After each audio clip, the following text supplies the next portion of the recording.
فجر کی سنتوں کے بارے میں آتا ہے کہ بہت ہلکی قرات کرتے تھے، یہاں تک کہ حضرت عائشہ فرماتی ہے مجھے شبہ گزرتا کہ شاید آپ نے سورۃ فاتحہ بھی نہیں پڑھی، یعنی مختصر ترین. اس سے پہلے تہجد کی نماز طویل ترین ہوتی تھی، پھر آپ فجر کی سنتوں کی پہلی رکعت میں قل یا ایھا الکافرون اور دوسرے میں قل ھو اللہ پڑھتے تھے، اور قرات بھی تیز ہوتی تھی. حضرت جابر بن سمرہ بیان کرتے ہیں کہ رسول اللہ صلی اللہ علیہ وسلم نماز فجر میں سورۃ قاف والقرآن المجید اور اس کی مانند کوئی اور سورت پڑھتے تھے، یعنی زیادہ یہ پڑھتے تھے یا اتنے ہی سائز کی کچھ اور. رسول اللہ صلی اللہ علیہ وسلم نے ہمیں مکہ فتح ہونے کے بعد فجر کی نماز پڑھائی. صحابہ کہتے ہیں پس سورۃ مؤمنون یعنی قد افلح المؤمنون شروع کی، یہاں تک کہ موسیٰ اور ہارون علیہ السلام یا عیسیٰ علیہ السلام کا ذکر آیا تو نبی صلی اللہ علیہ وسلم کو کھانسی آ گئی اور آپ رکوع میں چلے گئے. حضرت عمرو بن حریث روایت کرتے ہیں کہ انہوں نے رسول اللہ صلی اللہ علیہ وسلم کو نماز فجر میں واللیل اذا عسعس یعنی سورۃ تکویر پڑھتے ہوئے سنا، اذا الشمس کبرت. حضرت عقبہ بن عامر روایت کرتے ہیں کہ میں سفر میں رسول اللہ صلی اللہ علیہ وسلم کی اونٹنی کی مہار پکڑے ہوئے چل رہا تھا. آپ سفر میں نماز صبح کے لیے اترے تو آپ نے صبح کی نماز میں قل اعوذ برب الفلق اور قل اعوذ برب الناس پڑھی. اس سے کیا پتہ چلتا ہے؟ سفر میں جہاں قصر ہے وہاں نماز بھی مختصر، تاکہ سفر ختم ہو جائے، نہ کہ راستے میں اتنی لمبی بریک لے. تو اس سے دین کی وسعت اور حالات کے تقاضوں کے مطابق اس کا ڈھلنا پتہ چلتا ہے. حضرت معاذ بن عبداللہ کہتے ہیں کہ نبی صلی اللہ علیہ وسلم نے نماز فجر میں دونوں رکعتوں میں اذا زلزلت کی تلاوت فرمائی. اس سے ایک اور نمونہ پتہ چلتا ہے، کیا کہ ضروری نہیں کہ 2 رکعتوں میں الگ الگ ہی پڑھی جائے سورت. اگر کبھی 2 رکعتوں میں ایک ہی سورت پڑھ دی گئی تو اس سے بھی فرق نہیں پڑتا، اس کی بھی سنت ملتی.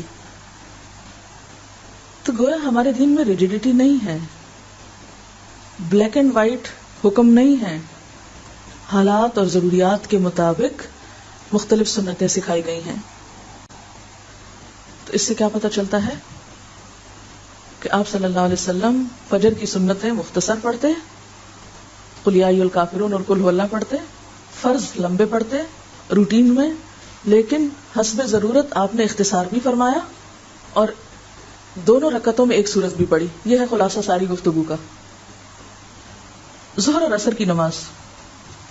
حضرت ابو قتادہ سے روایت ہے کہ رسول اللہ صلی اللہ علیہ وسلم ظہر اور عصر کی پہلی 2 رکعتوں میں سورۃ فاتحہ اور کوئی ایک سورت پڑھتے، پچھلی 2 رکعتوں میں صرف فاتحہ پڑھتے، اور کبھی کبھار ہمیں ایک آدھ آیت بلند آواز سے پڑھ کر سنا دیتے. حضرت جابر بن سمرہ روایت کرتے ہیں کہ رسول اللہ صلی اللہ علیہ وسلم ظہر میں واللیل اذا یغشا پڑھتے، واللیل اذا یغشا. ایک اور روایت میں ہے سبح اسم ربک الاعلی، یعنی ظہر میں واللیل اذا یغشا اور سبح اسم ربک الاعلی. حضرت جابر بن سمرہ کی ایک اور روایت میں ہے کہ نبی صلی اللہ علیہ وسلم کا ظہر اور عصر میں والسماء ذات البروج اور والسماء والطارق پڑھنا احادیث میں آیا ہے. اب یہ دیکھیں نا، ان صورتوں کے تقریباً سائز ملتے جلتے ہیں، والسماء والطارق، سبح اسم ربک الاعلی، اور اسی طرح والسماء والطارق اور والسماء ذات البروج، یہ ظہر کے لیے. اور عصر کے بارے میں آتا ہے کہ عصر کی نماز کی لینتھ ظہر کی نماز سے تقریباً نصف ہوتی تھی، یعنی عصر میں پڑھی جانے والی صورتیں پھر ظہر سے نسبتاً مختصر ہوتی تھی. مسلم کی روایت میں آتا ہے کہ ظہر کی آخری 2 رکعتوں میں 15 آیات کے برابر بھی آپ نے قرات کی ہے. یعنی یہ کوئی ایک ہارڈ اینڈ فاسٹ رول نہیں تھا کہ صرف سورۃ فاتحہ پڑھنی ہے، آپ نے کبھی کبھار آخری 2 رکعتوں میں بھی قرات کی ہے. ٹھیک ہے، یعنی دونوں طریقے ملتے ہیں. ایک طریقہ یہ بتایا نا کہ آپ صلی اللہ علیہ وسلم ظہر اور عصر کی پہلی 2 رکعتوں میں فاتحہ کے ساتھ سورت پڑھتے تھے. سورت کون کون سی؟ سبح اسم ربک الاعلی والسماء والطارق والسماء ذات البروج جیسی صورتیں. ٹھیک ہے، اور آخری 2 رکعتیں کیا تھی؟ سورت فاتحہ. پھر اس کے بعد عصر کی نماز میں بھی اسی طرح، لیکن عصر کی جو صورتیں تھی وہ ظہر کی نسبت ذرا اور چھوٹی ہوتی تھی. کبھی کبھی آپ نے ظہر کی باقی 2 رکعتیں جن میں عموماً سورۃ فاتحہ پڑھی جاتی تھی اس میں بھی سورت پڑھی ہے. یعنی اس سے کیا پتہ چلتا ہے کہ ظہر کی باقی 2 رکعتوں میں اگر کبھی آپ نے سورت پڑھ لی تو کیا ہوگا؟ غلط نہیں ہوگا. نماز نماز مغرب میں حضرت جبیر بن مطعم روایت کرتے ہیں کہ میں نے نبی صلی اللہ علیہ وسلم کو نماز مغرب میں سورۃ طور پڑھتے ہوئے سنا ہے، سورۃ طور پڑھتے ہوئے سنا۔ اسی طرح ایک اور صحابیہ نے، خاتون ہے ام الفضل کی بیٹی حارثہ، وہ کہتی ہیں کہ میں نے آپ کو مغرب میں سورۃ والمرسلات عرفا پڑھتے سنا۔ طور اور مرسلات ملتی جلتی ہیں سائز میں، لیکن آپ نے ہمیشہ مغرب کی نماز مختصر نہیں پڑھی، طویل بھی پڑھی ہے، حتیٰ کہ ایک روایت میں آتا ہے کہ آپ نے مغرب کی نماز سورۃ آراف کے ساتھ پڑھی اور اس سورت کو 2 رکعتوں میں پڑھ ڈالا، یعنی پورا کر دیا 2 رکعتوں میں۔ لیکن یہ روز کا معمول نہیں تھا کہ مغرب میں آپ سورۃ آراف جتنی سورت پڑھیں۔ ایسا کیوں کیا؟ یعنی ضروری نہیں کہ مغرب ہمیشہ مختصر ہی ہوگی، مغرب طویل بھی پڑھی جا سکتی ہے۔ اس سے مغرب کا وقت بھی پتہ چلتا ہے کہ مغرب کا وقت عشاء سے پہلے تک رہتا ہے، اگرچہ افضل وقت جو ہے ابتدا کا ہے، لیکن اگر کوئی شخص شروع میں پڑھتا ہے اور پھر وہ طویل ہو جاتی ہے اور اندھیرا ہو جاتا ہے، جیسے فجر کی نماز میں اندھیرے سے روشنی ہو جاتی ہے، اسی طرح اگر مغرب میں روشنی سے اندھیرا ہو جاتا ہے، ذرا لمبی قرات کسی وقت ہو جاتی ہے، تو اس میں بھی حرج نہیں، اس کی رخصت ہے۔ پھر ہے نماز عشاء۔ حضرت براء بن عازب روایت کرتے ہیں کہ میں نے رسول اللہ صلی اللہ علیہ وسلم کو نماز عشاء میں والتین والزیتون پڑھتے ہوئے سنا، اور میں نے نبی صلی اللہ علیہ وسلم سے زیادہ خوش آواز کسی کو نہیں سنا۔ والتین والزیتون جو ہے یہ کتنی لمبی صورت ہے، عشاء میں والتین والزیتون پڑھا، کیوں؟ اس لیے کہ سارے دن کے لوگ کام کر کے تھکے ہوئے ہیں، اور آپ دیکھیں کہ آپ کی زندگی میں کوئی ایک روٹین کی زندگی نہیں تھی، ایک غزوے کے بعد دوسرا غزوہ، ایک مشکل کے بعد دوسری مشکل، اس میں پھر غیر معمولی حالات اکثر پیش آ جایا کرتے تھے۔ بلکہ اس کے برعکس حضرت معاذ نے جب لمبی صورتیں پڑھائی تھی تو آپ سخت ناراض ہوئے تھے، حالانکہ حضرت معاذ وہی حضرت معاذ ہیں جن کا ہاتھ پکڑ کے حضور صلی اللہ علیہ وسلم نے فرمایا تھا واللہ یا معاذ انی احبک فی اللہ، قسم کھا کے فرمایا تھا کہ اے معاذ میں تم سے اللہ کی خاطر محبت کرتا ہوں، اور دوسرے وقت میں اتنا سخت ڈانٹا تھا کہ شاید ہی اتنا زیادہ کسی کے ساتھ آپ ناراض ہوئے ہو، لوگوں کو فتنے میں ڈال رہے ہو تم۔